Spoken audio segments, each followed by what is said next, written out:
guys, ayan yung aking pasalubong galing New Zealand. Bit-bit ng amo ko yan, binigay niya sa akin, o diba?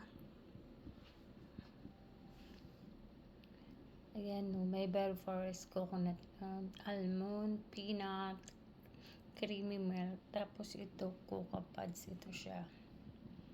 Ito yung aking present pag-uwi nila galing New Zealand, o diba?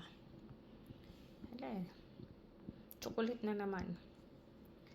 Chocolate na naman siya, guys. Ayun. O diba? Ito, tinry ko to, yung coconut niya. Masarap siya, guys. Try ko yung isa. O diba? Kaya naman, hand cream.